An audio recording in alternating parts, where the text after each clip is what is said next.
Yo, sup guys, this is NY3. I know I said that the Yangzing deck profile was going to be the next video, last video, but since a new Ritual Beast card just got announced for Raging Tempest, which is going to be released in the TCG probably 2017 January or so, I am going to be doing an emergency card review.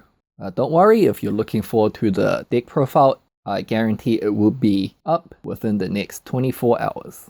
Anyways, this video is going to be all about Ritual Beasts. This new card that we got is called Seireiju Tsukai Winda. Now, Reiju Tsukai means Tamer, and Seireiju means Spiritual Beast. So, as our Yu-Gi organization translators appropriately translated into Spiritual Beast Tamer Winda. So yes, it is both a Spiritual Beast and a Tamer.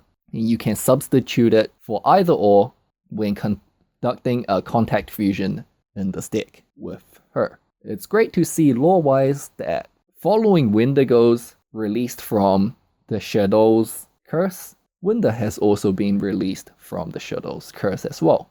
As for her stats, she is a Wind Psychic, level 4, so that's good for making Chidori and other rank 4 plays with. She has 1600 attack and 1800 defense, so both are pretty modest.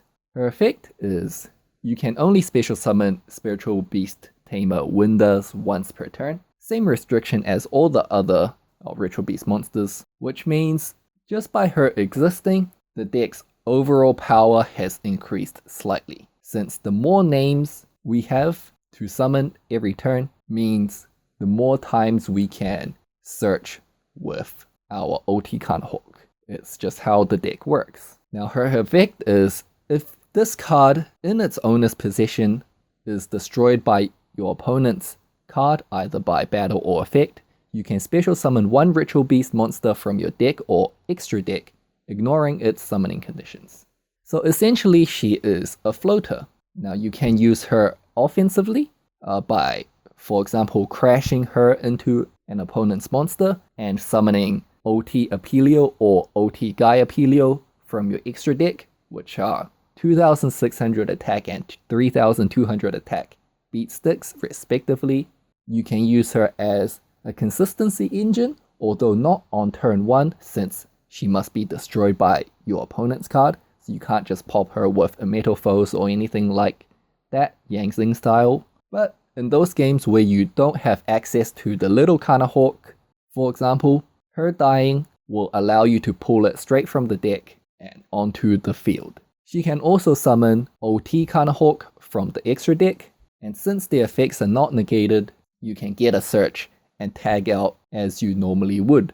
Although it's worthy to note that if you choose to summon OT Guy Apelio, it will not have its everything negating effect since it was not summoned the correct way. This is a restriction on OT Guy Apelio and not Winda herself. And the third way you can use her, of course, is defensively. Assuming you haven't summoned her on your opponent's turn via ambush, for example, she can summon herself from the deck. So if you run 2 copies of her, she can block an attack, summon another copy of herself from the deck. So that's blocking 2 attacks already. And if she dies again, you can summon another Ritual Beast from your deck to block a 3rd attack and also setting up your graveyard. Or if the monsters that they have not attacked with are smaller than 2800, you can always choose to summon OT Pedalfin from your extra deck instead to wall up behind, and if it survives till the end phase, you can tag that OT Pedalfin out and resume your combos on your turn. Being both a Spiritual Beast and a Tamer can also help reduce some awkward hands, such as opening too many beasts or too many Tamers. For example, if you open Elder and Winda, you can't make a contact fusion. If you open, say, a Win, Brain Research Lab, and Winda, you can make a contact fusion play. If you open Winda, Hawk, and Brain Research Lab, you can make a contact fusion play, which would not have otherwise worked if you opened any 2 other Tamers or 2 Spiritual Beasts and a Brain Research Lab. Another thing to note is that she says when she is destroyed in your possession, and not in your control, so her effect will work if she is destroyed in your hand or even in your deck, being 1600 attack. If you get Crush Card Virused, for example, by your opponent, her effect will trigger. So overall, a very interesting card, kind of along the lines of what I expected, and what I expected was to get something that we all did not expect, since that's the type of support Konami usually likes to give to older decks when they support older decks.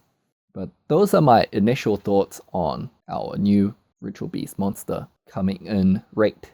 Is this going to be the only card for Ritual Beast in the set? Maybe yes, maybe no. I guess we just have to wait and find out.